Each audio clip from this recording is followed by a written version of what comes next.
ఒక్క రూపాయి చీర కోసం మహిళలు వస్త్ర దుకాణ యజమానితో గొడవకు దిగిన ఘటన భద్రాద్రి కొత్తగూడెంలో చోటు చేసుకుంది. భద్రాచలంలోని అంబేద్కర్ సెంటర్లో వస్త్ర దుకాణ యజమాని ఒక్క రూపాయికి చీరలు ఇస్తామని ప్రకటించాడు. గత 2 రోజులుగా చుట్టుపక్కల గ్రామాల్లో ఆటోలో ప్రచారం నిర్వహించారు. ఈ నేపథ్యంలో ఈ రోజు ఉదయం నుంచి మహిళలు అధిక సంఖ్యలో వస్త్ర దుకాణం వద్దకు చేరుకున్నారు. ఆలస్యంగా దుకాణం తెరవడంతో మహిళలంతా ఒకేసారి దుకాణంలోకి ఎగబడ్డారు.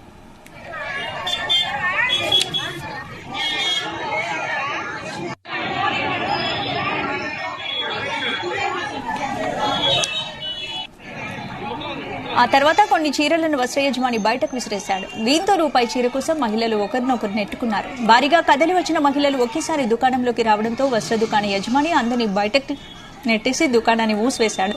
దీంతో పోలీసులు అక్కడికి చేరుకుని వస్త్ర దుకాణ యజమానిని పోలీస్ స్టేషన్కు తరలించారు.